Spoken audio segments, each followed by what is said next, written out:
I'm telling you optimal, I'm not saying everybody's going to do this, you know, or that everybody has to be perfect. We don't. But we certainly think the higher we need to be.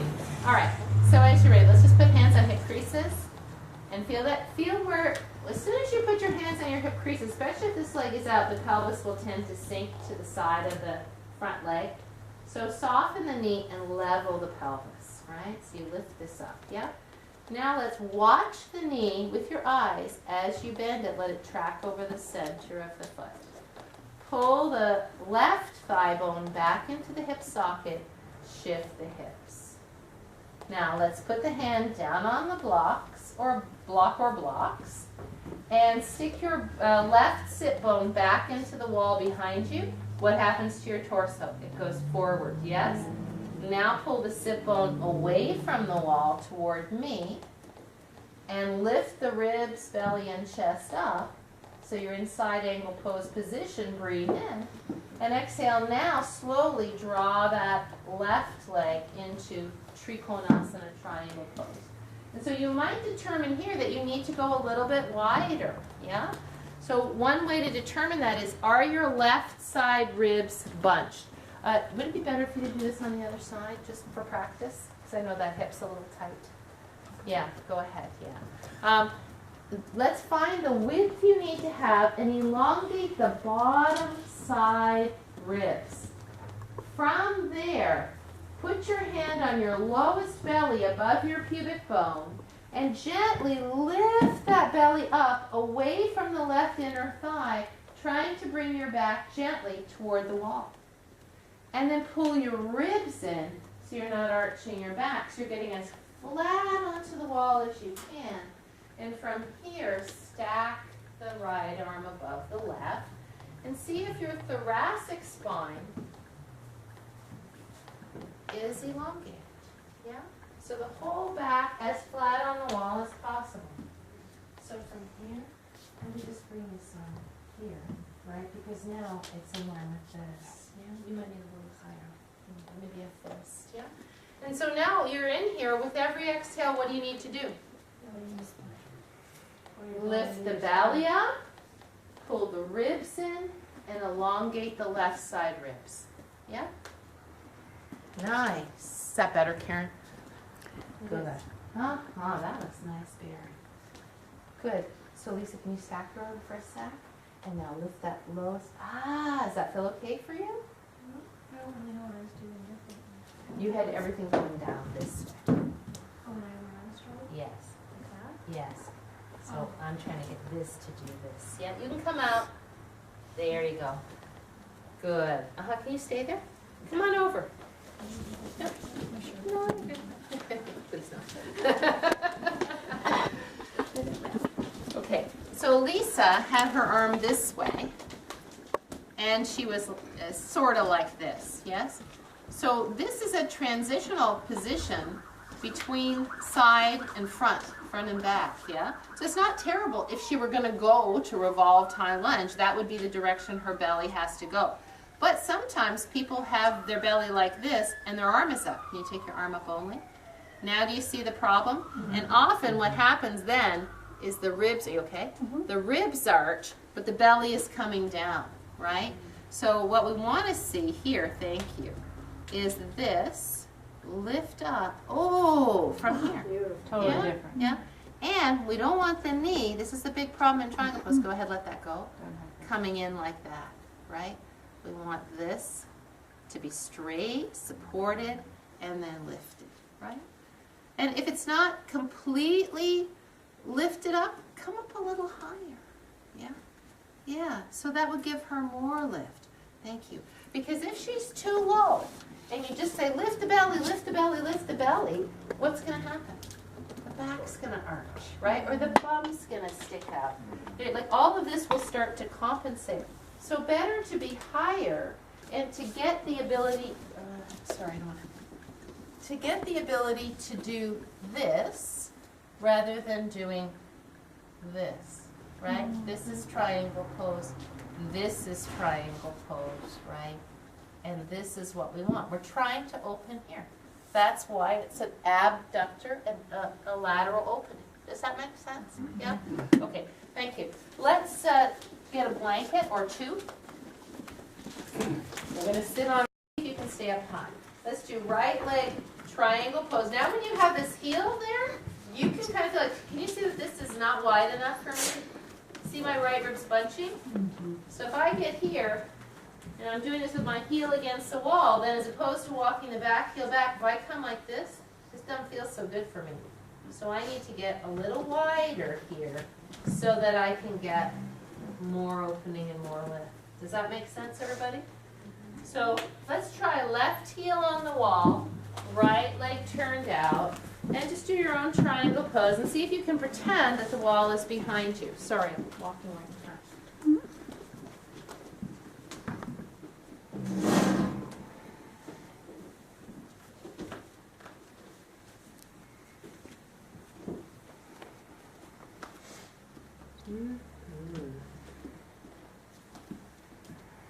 Yes, thank you. That was good. I was just going to come to that. Now let's stack the right to the left shoulder. This is good. And then let's see, yeah, that's better. There we go. Nice. Yeah, good. Good. Uh-huh.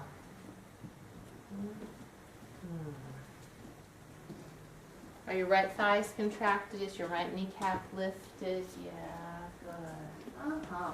And thank you. Bend your knee, find your warrior, bring your pelvis all the way upright. You see that too much of this can hurt. Am I correct? You start to feel this in your SI joint. So, let's come on now. Did you get the idea there? Did you like the wall is there? Okay. So now, let's sit on our blanket and we're going to go the other direction and we're going to do Gomukhasana. We're only going to do the legs of Gomukhasana. But these are good counter poses that you can use for lateral poses, yeah? If I wasn't going to do Gomukhasana and I was going to do a standing pose and I wanted to counter pose all this laterality, what would I use?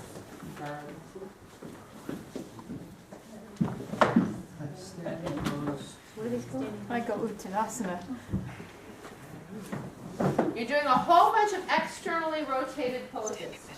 What do you want to do next? Internal. Revolve triangle, revolve high lunge, probably revolve triangle, because then you stretch the activity. Revolve triangle would be the go-to, possibly revolve high lunge. If you were very warm, maybe revolve half moon. Yeah, you know what I'm saying? But because we want to get a good deep stretch and I want to go over a pigeon or Gomukhasana, we do. So if you were in a class, I would be facing you there where Barry is, right? So let's sit on the edge of our blankets, and you would see me better than like this, but this is the way it is for you. Sit on the edge of your blanket if you would. Hold your right ankle and bring your right knee down the midline of your mat. So your right knee is in front of your belly button. The common error is to have the right knee out to the side of the mat.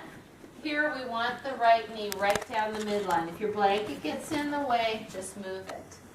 Let's lift. Oh, by the way, if you get into this pose and you have pain in your right knee, stop, wait, and I will help you. Okay? Let's cross the left leg over the right and lift it up. Oh, by the way, you should have your blocks available. I'm sorry. I should have told you to have your. I always do this, and I do this in class too. I forget to tell people to have their blocks. It's just a blank that I get. So you have your blocks available. Okay, let's lift the left leg up and bring the leg across the right in such a way that the baby toe side of the foot is on the floor. The common error is to have the foot flat like this. We actually want to snuggle the knees together. From here, lift up, bring your knees together, and reseat. Take your two blocks, put them up front. I'm going to use you as an example, Jeff. And walk them forward, laying the spine forward until you feel the beginning of a stretch in your hip. Right? So let's just stop here. Feel the bottom ribs breathing and breathe here. Now, So I ask people to, and you can stretch and watch too, correct? Yes? So I said, if you have pain in your right knee doing this, wait for me, right? When I had the knee surgeries, there's no way I could do it. I thought I would never do it again. And then I came up with a way that I could do it after a period of time. So, so Jeff, can you do the sitting neck? You want to fold your blanket up, like Rory has first. Yeah. I want at least as much lift in this as a double blanket, as a folded gray. Why don't you fold your gray in half? Yeah, thank you, appreciate it. Okay. And okay, and then here's the possibility. You might put, what I usually have people do if they can't cross the leg, is I have them put a block underneath the gray blanket. Jeff took a folded soft blanket. If that works in height for him, that's good. But sometimes people just can't get that leg across. You want to switch legs? Yes. Go ahead, switch. Thank you. Go ahead, switch. You do a little windshield wiper in between. If they can't get that leg across, sometimes, as long as it's not painful in their knee, if you elevate them a little more, like Bob, my husband, if he sits up on a block and a blanket, he can get into this. Not everybody can. Some people can't do this pose. Okay, now say he has, no, it's okay. Yeah, it's fine. I like that. That's fine. Say he has pain in the bottom knee, and then I ask him, I say, do you have a current meniscus issue? Yeah. So we will give this a try, and if it hurts at all, then we won't do it. We'll do something else. In which case, I would give him lying on his back pigeon or pigeon on the chair. That would be the alternate if he couldn't do this, right? Okay, so go ahead and tuck your left knee in. And have your foot so it's not on the, well, that's why being on a mat's probably better. So, are you okay there? Mm-hmm. And before he puts that over, I take a folded blanket and I put it underneath the knee like that. And now cross the right leg over. And then can you snuggle your knee? Can you lift up here? Put your hands on these blocks. Can you lift up? And then lean forward. Put your blocks up front. Does that feel safe on your knee or not? Yeah, this direction's okay. Yeah? In general, if a person has a mild knee issue and you put this folded blanket so that the knee joint is past the blanket, it makes it doable. If the person says, that still doesn't feel good for me, then backline pigeon. Does that make sense, everybody? But having done, having some of the benefits of having injuries, having a severely compromised meniscus, I found when I put this there, I didn't have any pressure. The big thing is, again, lift your chest up a bit, lean forward. You determine how much weight you put in here. You don't have to just lay over. You can use the blocks to come in carefully, right, and not put too much. But if he said, and I'm, if this really in any way hurts your knee, let's come out of it. Let's go on the back. You'll get a good hip stretch. It'll just be different. Is that all right? Now on the other side, is it not good? Yeah, I can't do Not that. doable. So then you do laying on your back pigeon on that side, right? And that's, when you start to get to poses like this, there are always going to be people, you say, every time we come to this pose in our class, you do backline pigeon. Will you remember that? So that then that way I'll know that you'll know what the alternate for you is. And that way everybody, you'll see people just flip over them. They just say, I know this isn't for me, right? Audrey, is this Yoga 3? Would you do this in Yoga 3 or 2? I have done this in Yoga 2 also. It depends on the demographic. Look, if you've got a lot of heavy-set people, they can't get into it at all. Now, if somebody, sometimes you get, I think I say more in men than women, but you get one hip that doesn't have as much movement as the other. Did I say more in men, more in women than men? So sometimes the person is sitting up on whatever she's going to sit on. Thank you. And this leg just goes like this. Is this valuable? Yes. Yeah? So because this is feeling stretchy to me, to her, we give her the blocks and she's like this and she says, the question is not, does it look right to you, is how does it feel? Does it feel safe in your knees? Does it feel stretchy in your hips? And if that's the case, it's okay. Sometimes people are sitting on the, can you slide me that blanket, Kim? Strangely enough, sometimes people are sitting on their blanket to think how this goes. And they're like this, but they're just like this, right? And they're like, I just can't get that down. Okay, so then you, in the sense that the shins stack on one another like this, right? So some people call this double logs. Some people call it 90-90. That was new to me. The common error here is to put the legs like this, or to put them like this. This does not give you the same effect. In fact, it torques the knee like Padmasana, lotus, which I am not a lotus lover. I love them as plants, but in the body, I don't go for it. So the trick here is to, let's do it together. Let's sit on your blanket if you would. If this hurts your knee. If this doesn't feel safe and you don't do it, bring your right shin parallel to the front edge of your mat so that the center of your right shin is bisected by your belly button. In other words, your belly button is in line with the center of your right shin, and your right shin is parallel to these floorboards. Yes? Not even slightly tucked in. Right? Oh yeah, good. I was looking at your other one. Yeah? Okay. From here, take your left ankle, put your left ankle bone on your right knee. Not at your shin, not up on your thigh, but on your knee. Yeah? Nice. Good. Now, for some of us, this looks like this, right? Yes. Right. The way this pose looks ultimately is like this. Oh, good to know. OMG. So, if yours isn't going there, mine doesn't go there, you put a block in front of your knee, and in front of your right knee, and you put your foot, your left foot on the block, and then you lean forward. And this is a better way to approximate this pose than being like this or like this. Right? Does that make sense to you? Like, You're putting on your This is just my really good I'm leg. putting, and see where it is? Here's my right knee, it's in front of my knee. Oh. And I'm putting my left foot as though my knee were there. Does that make sense?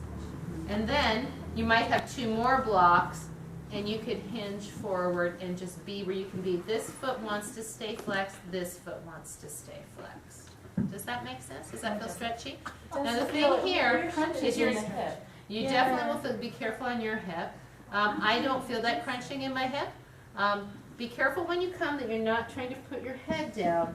But again, this is one of those ones where you pull the belly button forward. The only thing that's hurting me is my ankle right there on that floor. So sometimes, just you can switch legs. Look, you will only be teaching this if you're teaching a Yoga 4 class. Or yes, you want a triangle. So can you put your foot up higher so your ankle isn't? Yes. So your ankle is flexed, right? So you'll see people that come in and they're doing like this. And you've just gone through this whole thing and they're like, I can do it. And this is, go ahead, do this. It's so much easier. Pull your legs in at a diagonal and put your foot up here. Yeah? And then lean forward. So you don't get the same stretch in your hips, right? It doesn't do the same thing, right? It works better to lean forward more if that's your intention, but the intention is to stretch the hips, right? So better to put this block up front. Now, like for me, because I still have a little bit of fragility in this knee, generally if I'm doing it on this side, I put my foot here. Because I just don't like the weight on this knee. It doesn't feel good to me. I can still get plenty of stretch, but my foot is in front, yes? And so it's the bottom ribs coming forward, the spine long. This is a very, very big pose. Am I correct? How straight are your thighs to your mat? Are they out or are they? It doesn't matter. Does it matter? Yes, it does. If your thighs are out to your mat like this, then you're doing Baddha Konasana. So your thighs should be one shin distance apart. Does that make sense? So if I have, this is the stacking of the double logs. I'm going to go this side. If I have this heel on my knee, then this knee will come onto this foot because my shins are now stacked like this. Does this make sense, Kim? Yeah. Not like that. Yeah? So you want heel to knee, knee Heel to knee, knee to heel. Yeah. Yeah, absolutely. So Miranda has it. Mm-hmm. She has it. There right? you go. Now lean forward. Yay! I Keeps questioning. It's because it. I'm warm I said, to "You have right it." now. I think it's called juicy. Our juicy. Yeah. Yeah. So is it a valuable stretch? So like I think about if you go to Thursday night class in Francine Beatty, right? So she can do pigeon easily. She can do pigeon with her leg up in the back easily. She can do gomukhasana and sleep there. But if she does double pigeon, it's a little more work for her. So if I do, okay, everybody pick an abductor stretch, you'll always see her pick that because it's something that she can't do easily. And that's what we want to do. You know, I mean, maybe your body's just calling, you just want to rest and pigeon, that's fine. But if you know there's something, oh yeah, you know, I have a little choice here, maybe I'll pick this and just see how it works for me if I stay here and breathe and relax. Because if it's not going, there's a reason, right? Maybe you have a perfect pigeon, but you go to do this and it's a little bit harder, so pick this. You know, unless you have something that's like for you, Karen, with a hip flexor tightness issue, that might not be your best choice. You Yeah. know? No, I tried to do pigeon. Yeah, That's because my go-to to work on, you know, opening this up more and more and more. right, because then you and alternate, right? also- You get yeah. one stretch and one. How does gomukhasana feel? Does that bind it up, knee over knee? I can't really do that. Oh, let's look. Okay. Talk me through it. Never say never. No, this is. I can do You're going it. to have somebody like this in your class, Right. So this is why it's good to look at. So Okay. this is the bad head. Now, just This let me is the before we good do it. Are we going to hurt you? No. Just by demonstrating. Okay. So, so show us on the side that's easy for you. Did you say there's one side that's Yeah, easy for this you? one's easy. Okay, go ahead. So just walk me through it because I'm not exactly Oh, sure what I should. would you tuck your left knee in? Is that? I mean, crossing the right is okay. This one. Is Oh, all easy. right. Okay, good. Yeah. So knee Okay. a little bit to the middle line, and then cross the left one. And can you put the baby toe side of your foot down? Oh, that was. Yeah. Okay. Is that okay? Mm-hmm. Good.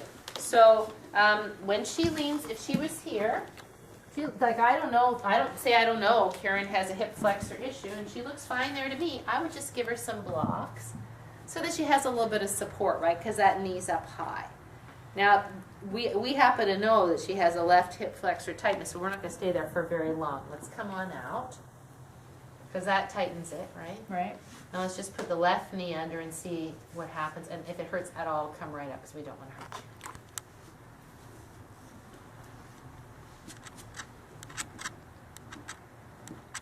Does that hurt when you do it in your left hip? Yes. Does it hurt, and I'm just curious, does it hurt inside your hip? Right there. Right in. And does it feel like a sharp shooting pain? Or does it feel like it's spasming? Yes. Ah, Spasm. okay, all right, because her hip tends to tighten up there. So if that feels yucky for her, she says, you know, every time I do this, this really makes the inside of my hip hurt, come out, right?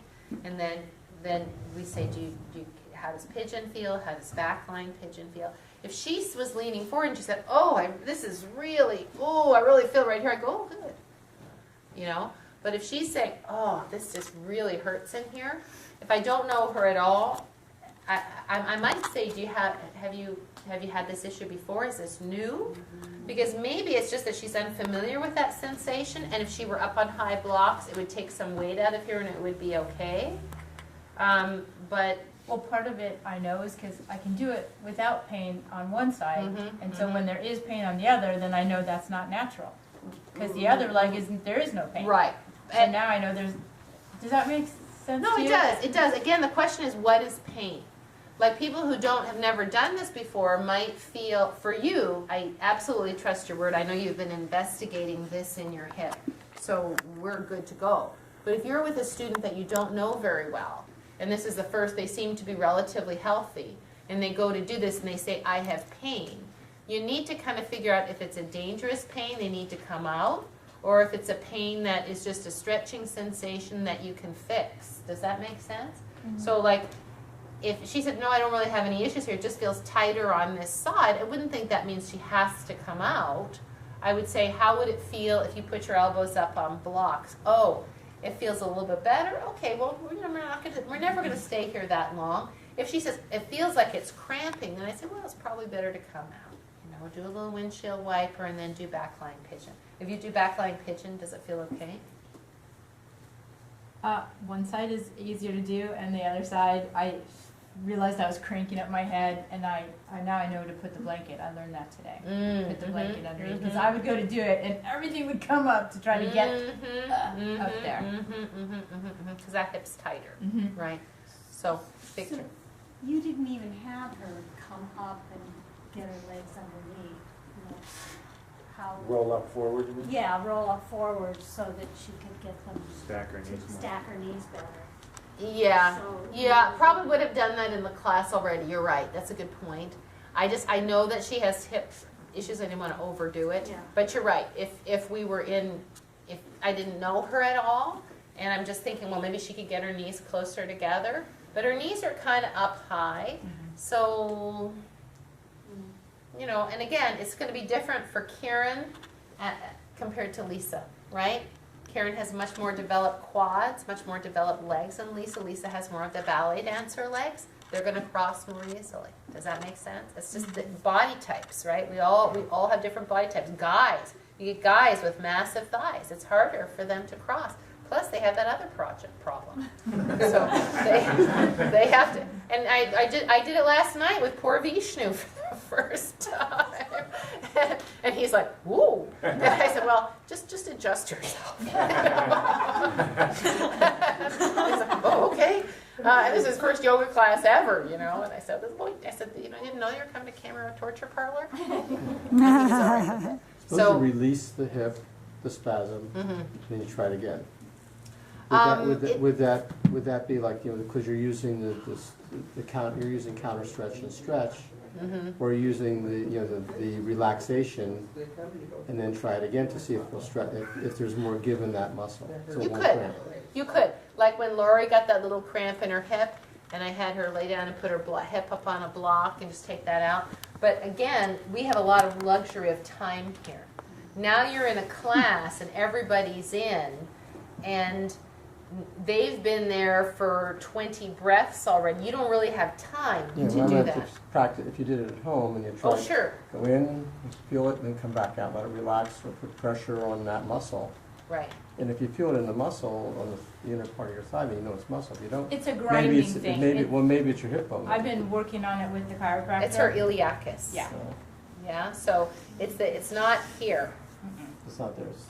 It's the iliacus, right? So So it's she the- has tightness there already. What does the iliacus do? You might get to be able to talk about this later, and that'd be fine, but would you talk at some point about pain and how it relates to good and thresholds? And like, for example, when I do hamstring stretch, I feel like a nice little burn, and that feels good. But sometimes in triangle pose, if I go too deep, I come out of it and it's still stinging for, a few minutes. Okay. So I feel like maybe and I don't Yes. know when you want to address that. No, that's good. Would you make a note, and I will. That's a good point, and it's not this moment, but if you send me a note, I'll put it on a list of things to do. You also talk about shaking in a pose, like should I be shaking and straining? Yes, or- that goes in with that. But her Yeah, question put that all was, what's together. the iliac Yeah. do? Yeah, here's the question. What does the iliacus do? I think it's next. When it contracts, what does it do? Flex forward. Right, because where do the 2 points of connection?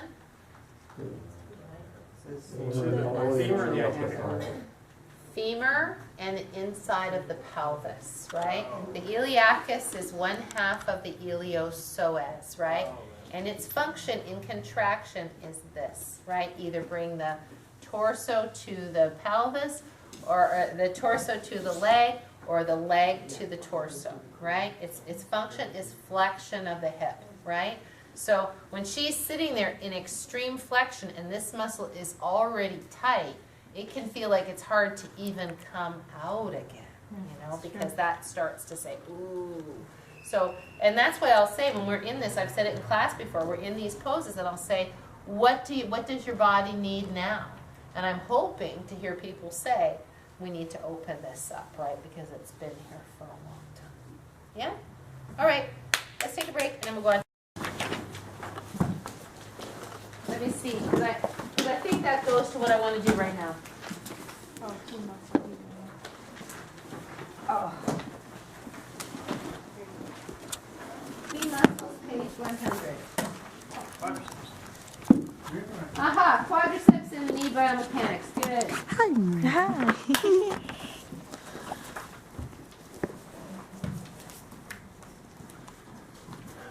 So you see the knee biomechanics on page 101, right? You have this book, yeah? Key muscles of yoga. The Scientific Keys, Volume 1. Do we have that book? Yeah? And you see knee biomechanics, right? And you see the two, in diagram 2, you see the two heads of the femur and the two heads of the tibia, correct? And the plateaus. In between the plateaus of each of those bones are the menisci, correct? Right. Okay. So we were talking about meniscus. And so if I take my knee like this and I twist it, this medial meniscus is getting ground between the bone coming up and the head of the humerus, right? This one is getting shoved out the back side.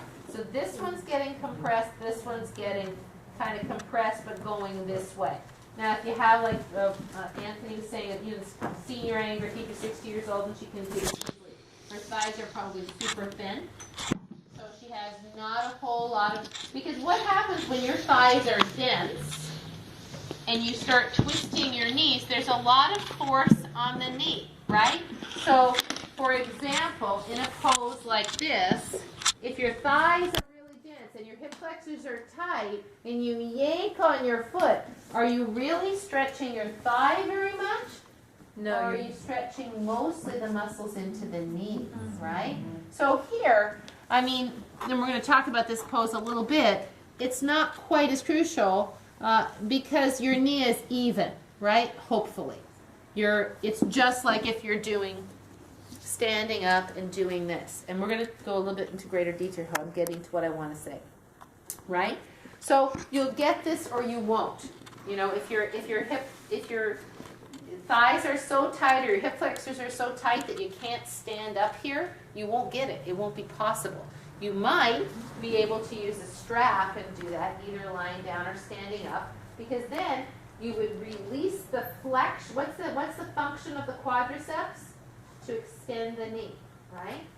So to extend the knee. Right? So when we do this, if this is their job, this really can feel very tight for a lot of people, right? Now this muscle has to lengthen after all the time it's been doing this, right? So like somebody who's an ice skater or somebody like this, right? Do you know what I mean? Have you seen ice skaters? And if they're not really good skaters, they get really down in their legs with long muscles. They get those bunchy quads, yeah? So did you? When you're done. No, okay. Well, let me finish the whole thing, yeah. So that's what we talked about, like in Warrior 2 and things like that.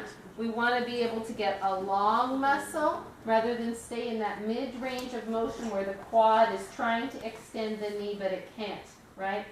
It's saying, I'd like to do that, but it can't, and so just hold it in this position. If the knee could, in this moment, it would extend the knee, but we're saying, no, don't, here, just hold it right here, right? Okay, so when you look at Triamukha Ekapada Paschimottanasana on page 100, and now you have somebody sitting with their knee in Virasana with both sit bones, with both sit bones on the floor like this, and say they're on a blanket and they're relatively heavy set, or they have some big quad development. Is that healthy on the knee? It's just not a healthy range of motion.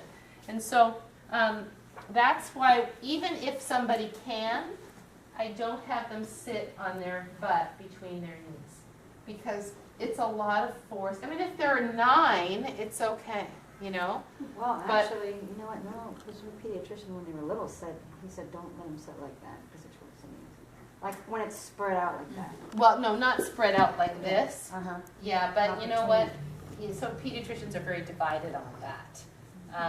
You know, they're just so loose in their joints that when they sit like this, as opposed to crisscross applesauce, It actually, you know, it No, but he depends. said to sit like that, but not how you just were. Yeah, well, what kids will do is they'll sit like Yeah. this, Yeah. right? And you know, if they're 4 and they're sitting, they're going to sit however they sit. I wouldn't tell them not to because we don't want to start changing their postural thing. But sitting like that for long periods of time wouldn't be good, or in a classroom situation. But you see the teacher saying, don't sit like that, sit crisscross applesauce. And then the kids are sitting like this. And this isn't so useful either, you know? I think letting kids sit on the floor the way that feels best for them is probably the healthiest. But that's a whole other story. So that's why we choose to sit on a block or a blanket when we sit in a block or 2 blocks when we sit in Virasana, yes? So after all of this, Warrior 2, sorry Barry, I'm coming to you. The Warrior 2 and this, don't you feel like your thighs need stretching right about now? Yeah? So that's why we're doing this right now. So the thighs are part of back bending, so like crescent pose, all of that kind of stuff. And I don't really want to talk that much about back bending, but I do want to talk about stretching thighs evenly and safely. So since we kind of need to do that now, let's put it in here. Does that make sense? Yeah? Okay. So, Barry, go ahead with your question, then I'll go I on. just want to make sure the meniscus is that disc-looking white. Right. It's a Right. horseshoe-shaped disc in between the tibia and the femur on both sides. And is right? that considered cartilage or no? No. It's a padded tissue. I don't know what it would be called. I mean, It's like the disc in between your spine disc. right. It's like a spongy disc. Yeah. So it's not cartilage because there's cartilage on the condyles of the femur and on the condyles of the tibia, which are the heads, right? Yeah. So, and that's what they call the tibial plateau. You see the kind of flat spot on the top of the tibia, Yeah. and then the kind of rounded bone, and that's what rotates over that. So, you know, when do meniscus get torn? When does a person who doesn't do yoga tear a meniscus most often? And the body is one way and it's Force and twist. Right. Twisting, cutting and twisting. Twisting. Soccer. Softball. Soccer, tennis, softball, skiing. Skiing usually goes with tearing other things too because there's so much force, right? So much momentum into the knee. So twisting the knee, not so great. I mean, it has to happen in some things, but that's why people who are, I'm sorry to give you my feet. That's why people who are in these elite sports really learn how to do things biomechanically correctly, hopefully, or they're going to get hurt, right? I don't think the baseball players just hit the ball. I think they learned how to hit the ball effectively, at least now. Probably years ago they just whacked it, right? But now they have a lot of physiologists and sports trainers working with teams. Look at Kobe Bryant, right? What did he tear recently? Calf muscle or something? And it just didn't stretch. You know, you have to. Aaron Rodgers, did you hear about this? This is just so crazy. I put on our Facebook page over the summer, he got a Hollywood girlfriend. And so, what does he start to do when he's in Santa Monica? Right. You can't live in Santa Monica. It's against the law to live in Santa Monica and not go to yoga. They come around and check if you have a yoga mat. And so he starts saying by the end of the summer, wow, I feel like I'm in the greatest shape of my life. I've been doing yoga all summer. So now, like, what was it, 2 or 3 weeks ago, they were playing the New Orleans Saints, and he was throwing really badly, and he pulled a hamstring. Well, guess what he forgot to do when he got back to Green Bay? Yoga. Thank you. It's elemental, right? So no, I mean, it's like I'm making a joke of it, but it's serious. I mean, you can't just stretch and then you're done. You know, you got to stretch all the time. And I think that's what the athletic teams are starting to understand, is that they have to balance out this rigorous training with some stretching. And I think they've been finding very good results, yeah?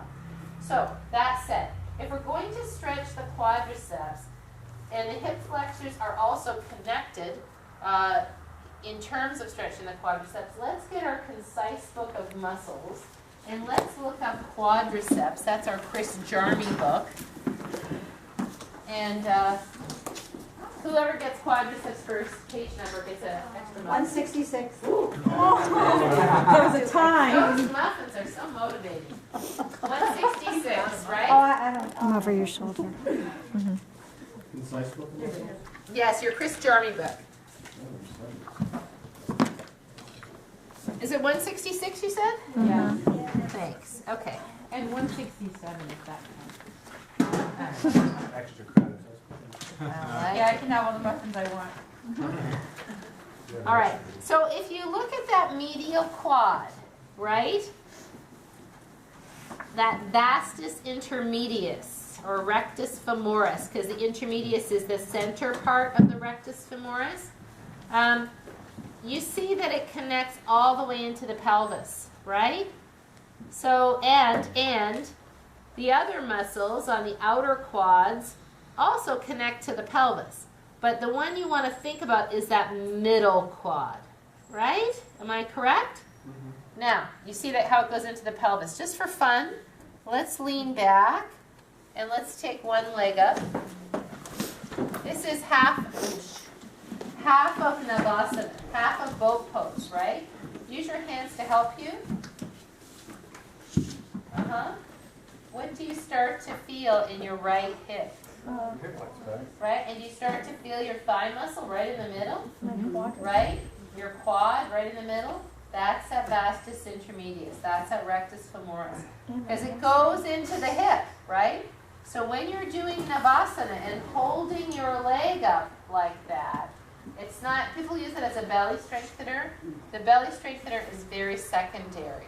It's a hip flexor strengthener, holds these two together, right? And it's a quad strengthener. And that's where Elena, Kim's daughter, who is a dancer, would develop, if she's, very accomplished, she would develop very strong vastus intermedius and very strong iliacus so that she could develop the leg, and she'd have lots of flexibility in the back to allow that leg to go up, right? So, so if we're going to stretch this quad, now let's look at iliacus in your book. Who got it? It's yellow, I know that, I think. Should be in trunk, I think, probably. Because iliacus is iliopsoas, right? Yeah, it's Oh, you are right. 78. Ooh, good. All right. Look where the iliacus connects. She's a thing. We'll find a number. It's white on yellow. I know. See where the iliacus connects? Right? So underneath that is the center of your quad. It goes underneath that, from the femur, underneath the iliacus to the bone. Does that make sense? Can you visualize that? The center of your quad goes from your knee, over your thigh bone, underneath the iliacus, and connects inside the pelvis. You could look at the two pictures back to back, if you like, to kind of visualize that. Did we get that? So all of that works together. That's why when you ride a bicycle, right, or you climb stairs, you feel that in your quads and in your hip flexors, right? So all of this to say that if you're stretching your quads and your hip flexors are tight, you're not going to get a great stretch of your quads. And so if you see somebody that's laying on their belly and they look like this, it isn't just that they have tight quads. It might be tight quads, but it's often tight hip flexor. Now, Karen, I can do that one with no problem. Okay.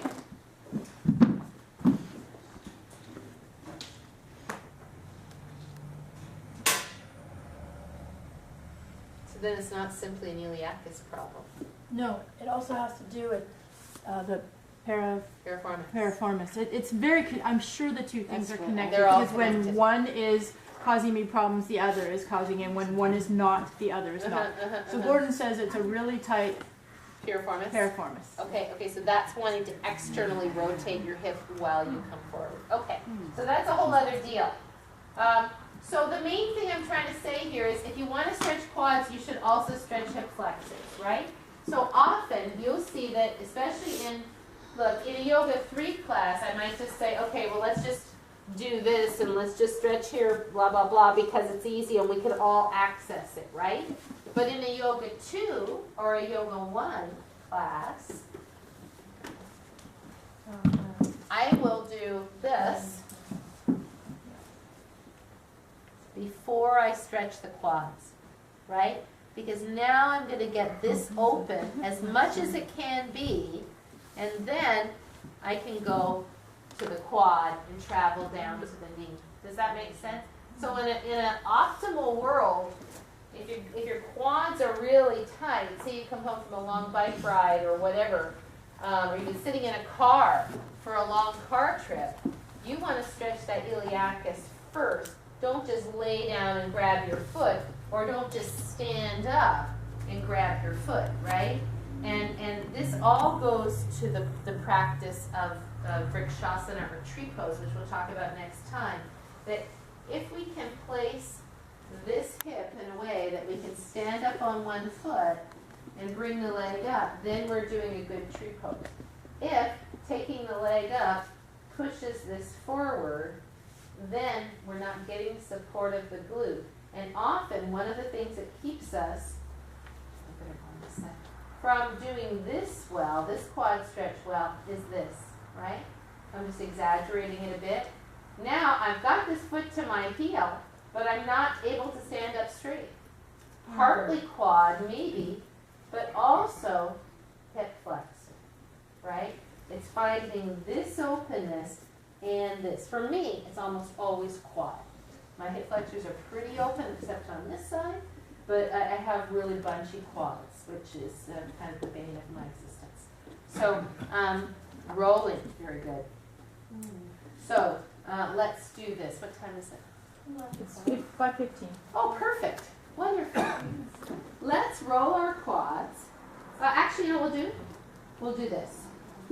Let's stand up and catch our right ankle. We're just doing like diagnostic.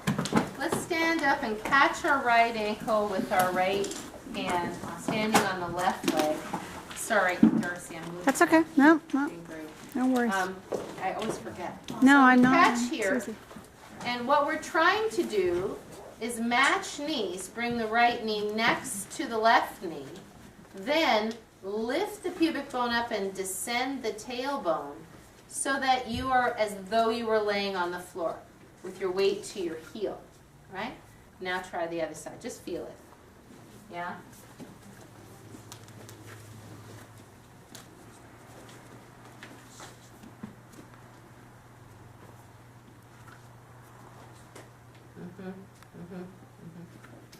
Okay, so let's look at some different bodies here, because this is before we stretch, and we're going to see if it's different after we roll and after we stretch. So do you mind, Lori? Sure. No, because we're going to look at all different ones. Okay, so come close, you can't see from over there. You know what? Pick the one that's tightest. I don't even know. Okay, so now can you bring your right knee to match your left? I have to look down and see where it is. Right there. There Is you that go, it? there you go. I think your other side was tighter. Okay. Try the other side. So now can you straighten your right leg and match? You see how this is a little bit tough for her to get that straight, yeah? So what I'm seeing is a little bit of density here. And this probably takes, if she were more stretched out, this would probably be easier for her. We'll see, yeah? Used to be a biker. Yeah, yeah. Used to have huge quads. Yeah, there you go, come on now. So Lisa, come. Where do you want me to stand? Great, do you mind? Go in the Lori, do you mind light. to stand It's with lighter. us? So she has less quadricep development, right? Puny. Hmm? Puny. Puny. Oh, Beautiful. thank you. Now stand up tall. Now can you lift your left hip bone up Oops, wait, hold on. She's actually more pelvically rotated forward than Lori. Can you right your pelvis right now? Your pelvis is slightly anterior. Can you lift it up? I don't know, just She's actually more pelvically rotated than Lori. Did you see that? A little bit more anterior. Yeah, can stand up a little bit taller. Reach your left arm up. Now bring your right knee to match. There. Now lift your belly up. Yeah. Oh, we're getting there. But you see how the pelvis wants to go forward, right? Because so she has a little. Maybe it's just because we've all been doing this. It's a little tight in here. It's hard for her to get up like that. I couldn't see that many people. Who found that really easy to do? Anthony probably. Yeah. Let's have Anthony do it and see how his pelvis looks. Balance on the floor. Remember, all of us we've been sitting for a lot. We're kind of tight. cheating. His pelvis is pretty level. Yeah? So just, he's not that tight right there. Yeah? To what do you attribute this, sir? Ekapada Supta Virasana? Oh. Which one is that? Tell me that. Which one is that, Anthony? How old are you, Anthony? 30. Is that low? Okay. 29. Thank you. No, that's the 4-year-old's pose. Go ahead, Sean. That's the 4-year-old pose, laying back all the way. Ectopoda Supta Virasana. Oh, no. Darcy, your mother. My mother does this all the time, but she's been doing it So forever. look, he's 30. He's probably been doing this for a little while. Yes? 6-7 years? Yeah, thank you. When I was his age, I did that no problem. In fact, we used to jump up and land into it. So I get it. But for me, with my knees, I mean, I can get there. But now that my knees are fragile, I feel the torque on my knee. So I'm not saying don't do that pose. There are ways to do that pose. And when we get to floor stuff, we will actually put that in because I find it useful sitting on a bolster. Because then you can tilt the tailbone and you can come back safely. But for most of us non-20-year-olds, we have to be very careful with that. It doesn't mean we can't do it. It just means we have to be careful. All right. So now, if you would, let's, 2 ways to do this. Let's go to the wall. Let's bring a block. We're going to stretch the iliacus 2 different ways, and we're going to see how it feels. Okay? Okay. Block and wall. Different application. So, lay down first. Your left heel not touching the wall. So don't let it touch the wall. Not at all. Right knee up. Draw the right knee up. Press the left heel away. Blocks underneath your sacrum. Slide the left arm back behind your head. God bless you. Which leg or does it matter? Let's do the right. So you're holding the right knee. You have the left leg extended. That's it. So by elevating the hip, you bring the hip into what? Flexion, extension, or? Neutral. Hyperextension. Yes. Can you switch hands, Anthony? You're having a moment. There you go. Thank you. And by reaching the left arm away, so by taking the hip into hyperextension, do you feel that you're taking your thigh bone away from the pelvis and stretching the iliacus? Yes? Yes.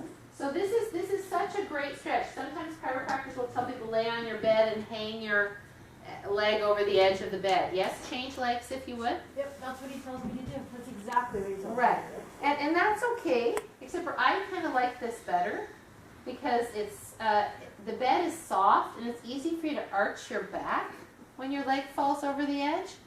As long as you're home doing it safely, I think that's fine. And I'm not going to say don't do what Gordon says ever, but this to me is a very good stretch too. So now here, just for fun, feeling what's happening with your right thigh now, pull your left knee in harder and feel what happens to your right thigh. It comes up, yes? Yeah. So we don't want to pull really hard on that left knee. The intention of holding the left knee is to create stability of the pelvis. So the left knee here should be relatively perpendicular to the floor. Left thigh relatively perpendicular to the floor. Now when you do that and you reach your right heel away, pull your belly down and create the stretch by drawing the belly down. Does that make sense, everybody? So if good, try it again. Pull the knee in, feel the thigh come up. So now take the knee away, feel the thigh bone drop in the hip socket, which is what we want, right? We want the thigh bone dropping away from the pelvis, not lifting up toward the pelvis. Thank you. Let's change legs. Audrey, Yes. how can our arms aren't long enough for the leg to be perpendicular to the floor and reach the knee? No, you just release it a little bit. Pull from here. The shin. So like that. It's just like, It's just your proportion. you can. It's proportion. Some people can, right? Don can easily bring his right knee perpendicular to the floor while he's holding on to it. But some people can't. So then you bring it a little closer. The big thing is you don't want to yank it. People think, oh, I have to pull my knee into my chest. That's not what's going on here. The only reason you're holding the knee, and sometimes people will take the hand off the knee. Go ahead, take the hand off the knee. What starts to happen to the leg? Which way does it start to go? Out. Either out or away from the torso. So then it starts taking the pelvis away from the flat position, right? So I would not pull that right knee in massively. I would keep it as far away from your torso as you can and reach through the heel. Now one more thing while you're here. Are you okay on the block still? Just for fun, whichever leg, let's all go on the same leg. Let's all have the right knee in and the left leg out. Turn your left leg out. Feel your SI joint. Not so great, right? Plus, it decreases the stretch in the hip flexor. So when we're reaching, we want to have the heel reaching straight, so you're in the center of your heel, and your toes pulled back evenly, not your big toe. This is esoteric for you. You probably at the beginning wouldn't give this. Your big toe not dominating, but your baby toe pulling back evenly. And that's in all foot positions, always that even foot. Thank you so much, Kamana. I'll give you some feedback. When you're laying on that block, it's not about the bent leg side at all. It's about the straight leg side. And then vice versa. It's the same with crescent pose. Does that correlation make sense to you? Right? Okay. So now, let's do the same thing. Let's do the exact same pose. Left leg out. Or sorry, let's go right leg into the wall, left knee up, but with your right heel pressing into the wall. On what? On the block. Right? Now watch Mike, your right foot's turned out slightly. Toes up. That's it. Arm up. Yep, reach the right arm back. Drive the right. You have to wiggle on this because you won't always exactly fit. So wiggle till you feel comfortable. So we're all pressing the right heel into the wall. We're all holding the left knee with the left hand. Left knee. You're going to just relax it there. That's it. And now does this feel different than the other? You can feel what's really. Do you feel like you, do you feel more stretch in your iliacus when you press your heel into the wall? No, less. I feel more of it in my quads now. Okay, you feel more of it in your quads? And you're pushing it into the socket too. Don't pull your left knee in so much in. Do more work with your right leg. So for me, pressing the heel into the wall gives me a deeper iliacus stretch. Not for you? I'm gonna try it on my bad side. On your, I would call it my limited side, my challenge side. My bad side. My challenge side. Oh, yeah, I can, a little bit more on that, maybe Yeah, too that's corny. Higher, you might feel. Maybe my right leg's longer than my left. Or the block. Try I like Okay. this. This try feels drawing your Yeah. toes Um, towards your face. So generally, when you press the heel into the wall, what muscles does it activate? I think my right leg's longer than my left. The back of the leg or the front of the leg? The front, your quadriceps are extending your leg, right? Oh, no, wait, your back. The back of the leg. It's just like if you're doing rolling bridge and you press down into your feet, what happens? The back of the legs activate, right? Yeah, because they're catching the. Yeah. So can you go, Lisa, left heel a little lower? That's it. So when you press your heel into the wall with the toes even, watch Jeff, you got that big hallucis. So you're kind of pulling your toes back and activating your quads. Sorry. I want you to push the heel into the wall. And don't pull your toes back. Just leave your toes where they are, flat on the wall. Press your heel into the wall. So the idea is to activate the back of the body to stretch the front of the body more. Does that seem different to you? Okay, so let's, have you changed legs yet? Yes. Okay, so let's just come off the blocks, hug in for a sec. Lisa made a good point. Lisa, you want to make your point? I asked about block height. Right. I didn't So hear Lisa said, I don't feel much stretch here at all. And she's not that tight in her quads apparently. So what if she's safe and her lower back can take it, she could go up a notch onto this block. Yeah? She could go up a notch higher on the block. What's the problem with that for many people? It really digs into your back and it hurts. It causes more lumbar lordosis, yeah? So if you have a back issue, for sure going higher on the block isn't going to be good. And if you have a back issue, you'll notice if I do this stretch in class, I will usually say, we're going to stretch the front of the hip now. So there are a couple ways to do this. You could put your hip on a block. You could put a folded blanket, which is a little bit lower and softer underneath your sacrum, or you could do this without anything underneath your back. Does that make sense? So give it a try on a higher block if it would be safe for you. Lay down first, and also try it with a blanket. So have a little folded blanket so you see the difference. Yeah? Can we do that? Can I make one comment? So when I hollow my belly and lift through my pubic bone, I feel a lot more. That's exactly right. That's what I'm saying. Pull the belly down, right? Because what does pulling the belly down do with the pelvis? Does it rotate it posterior or anterior? Posterior. Right, right. So it's just like when we stand up, right? This is all about the belly, right, when you do this. So let's just try it with a higher block. And Kim, what you're doing, let's always do one leg at a time. Can you see what Kim's doing? See, I personally would never have anybody do that. And no, go ahead. No, it's good to see. It's good to see why, right? So for her, it's okay. And if I was doing a private lesson with her, or if it was a restorative class of really good yogis, I might say this is okay. Does it feel okay for you? Doesn't hurt? Because her tail, I would go like this. Okay, yeah, her tail. Are you watching me? Her tailbone is down. And she has not a whole lot of curve in her back, and her feet are nice and even, and I might even have her arms come up. Why?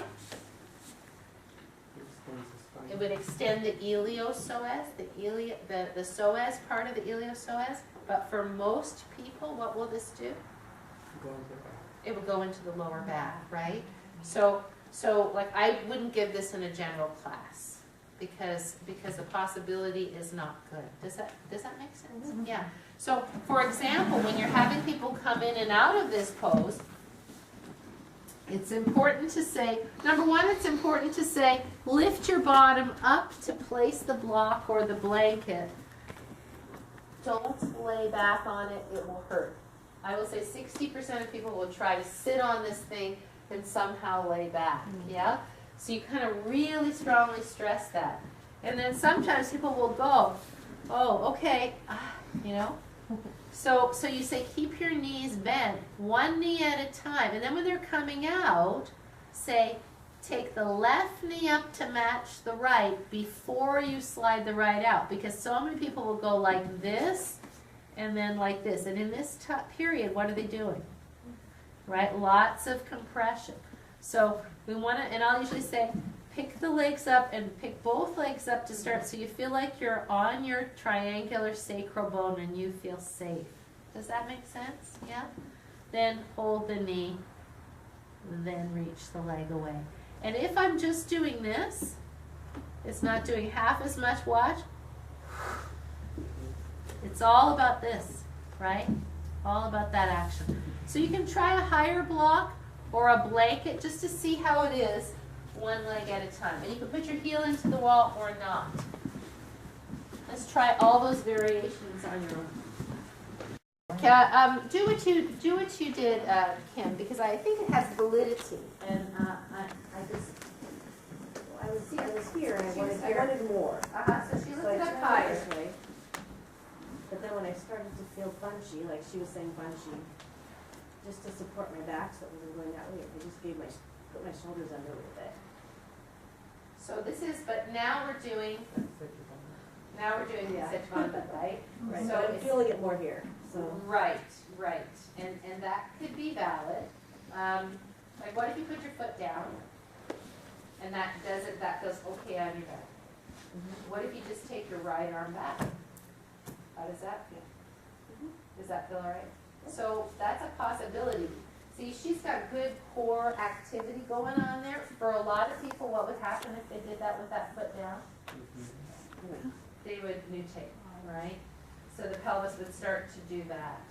So, you know, I'm not saying that is a bad, I think that would be a good, you could try that, Karen, too. Okay. But I think as soon as the general, because we're talking about classes here, right? In the general population, if you, I'm just grabbing, well, I'm going to have all the stuff down.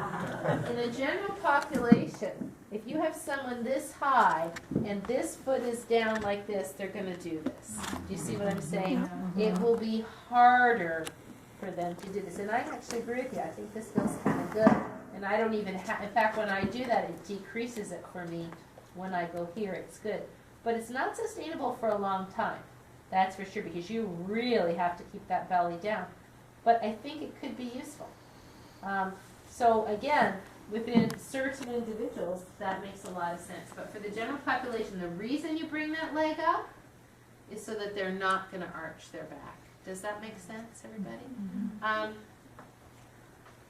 So the thing is, Dawn, will you put your feet, put your left, you're going to be nothing underneath your back, left heel into the wall, and right leg back, and come on over, let's look at this.